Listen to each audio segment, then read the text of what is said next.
Bonjour Denise. Denise, j'aimerais ça que les téléspectateurs puissent te connaître. Moi, je te connais depuis plusieurs années, mais j'aimerais ça que tu nous parles un petit peu de ton arrière-plan. On va y aller chronologiquement. Ton arrière-plan de base, là, ta petite enfance, c'est d'où tu viens, toi? Alors, moi, d'où je viens de la campagne, Rive-Sud de Québec, et j'ai été élevée selon la religion catholique, dans une famille de 7 enfants. Et comme la plupart des enfants québécois d'à peu près mon âge, j'ai fait ma première communion, la confirmation, la profession de foi, puis ainsi de suite. C'était des étapes qui faisaient partie de nos vies d'enfants. Mettons Dieu dans tout ça. Est-ce que lui avait une place plus ou moins importante? Parce que la religion puis Dieu, des fois, il y a comme une nuance à faire. Je croyais à l'existence de Dieu parce que j'ai jamais cru en personne d'autre depuis que je suis tout petite. Mais je ne peux pas dire que j'étais en relation avec lui. J'y croyais intellectuellement et je m'en servais quand il faisait mauvais. C'était comme un parapluie que j'ouvrais quand il pleut. Puis quand le beau temps revient, on ferme le parapluie, puis on le range dans un coin, puis ça ira à la prochaine ondée. Je me l'avouais plus ou moins, mais je cherchais. Puis je cherchais à combler le vide qu'il y avait en dedans de moi. Et, par quoi, mettons? J'ai essayé, entre autres, des cours d'affirmation de soi. C'est sûr qu'une fois que tu as suivi ces cours-là, ça ne règle pas tout. C'est la même chose avec les cours de relations humaines. Humainement parlant, ça m'a aidé à sortir un peu de ma coquille. Mais il y avait toujours ce vide qui était là. Ensuite, j'étais rendue sur la lecture de livres sur la pensée positive, le pouvoir du subconscient, Joseph Murphy et compagnie, puis le pouvoir de la pensée positive. Puis je tripais pas mal là-dessus. Et je pensais que j'avais mis le doigt sur un filon. Et je me suis rendu compte, en bout de ligne, que c'était pas tout à fait ça. Il y a une amie qui est arrivée dans le décor, puis qui est arrivée avec une toute autre nouveauté dans ma vie. Une nouveauté, en tout cas, pour toi? Pour moi. OK. Pour elle, c'était pas nouveau parce qu'elle avait déjà fait une démarche avec le Seigneur. Mais moi qui la regardais aller, je pensais que c'était le partage des lectures sur la pensée positive que je lui Qui avait fait un effet? Qui avait fait un effet. J'étais pas mal fière de moi. D'autant plus que je me pensais bonne, tu sais.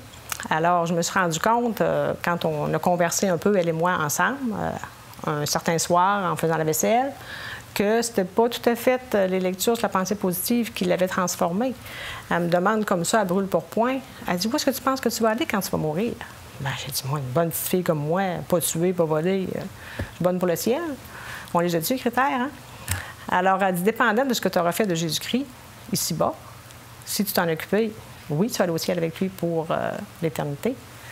Mais si tu t'en es pas occupé, autrement dit, si tu t'es pas réconcilié avec lui, c'est ça que ça veut dire, s'occuper du Seigneur, bien, tu vas être en enfer pour l'éternité. Il n'y a pas d'entre-deux. Oh là là! Hey boy, ça, ça change. Ça, c'est un message, mais d'où qu'elle prenait ça, ce message-là? Elle avait déjà fait sa démarche avec Jésus-Christ et elle prenait ça dans la parole de Dieu, qui est la Bible.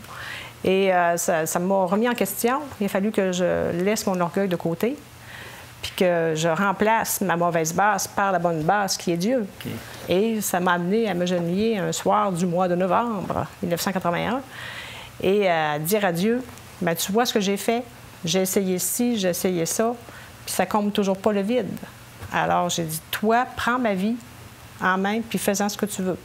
Je savais pas ce que je faisais parce que j'avais pas beaucoup entendu parler de l'Évangile, mais lui, il savait ce que je faisais, puis il savait ce qui était en train de se passer dans mon cœur, tu sais. Je me repentais. Je cheminais, là. Je cheminais, puis je me repentais de mon ancienne vie pour pouvoir en commencer une nouvelle avec lui. Et croyez-moi, j'ai été entendue. J'ai été entendue sur le champ. Et c'est quelques jours après que j'ai réalisé ce qui se passait. C'est comme si je pensais plus pareil, puis je me comportais plus de la même manière, puis sans effort de ma part. Et c'est un changement intérieur, si je comprends bien. C'est un changement intérieur, oui. OK. C'est Dieu qui a fait ça dans ma vie. Je ne suis pas en train de dire que je suis une toute autre femme, puis à quelque part, peut-être, oui, mais... Ouais. Mais c'est quoi l'essentiel du message qu'elle t'a apporté, cette fille-là, là? L'essentiel du message, c'est que Dieu veut te pardonner de tes péchés passés, présents et à venir, puis il veut t'amener à vivre une nouvelle vie.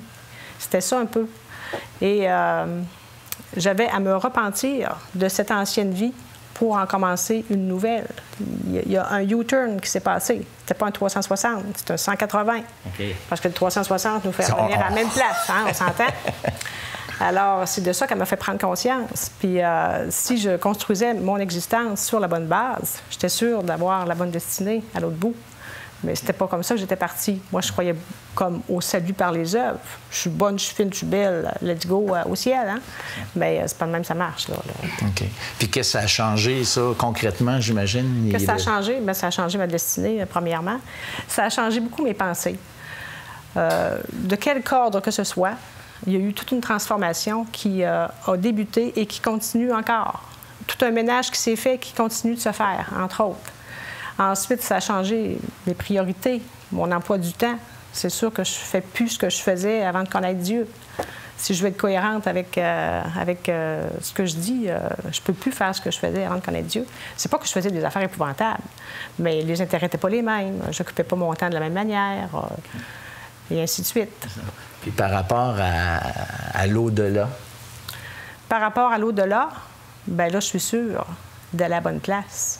J'ai une autre perception de l'au-delà, une autre perception de Dieu aussi. Avant ça, c'était comme un Père Noël. Maintenant, c'est un Père éternel.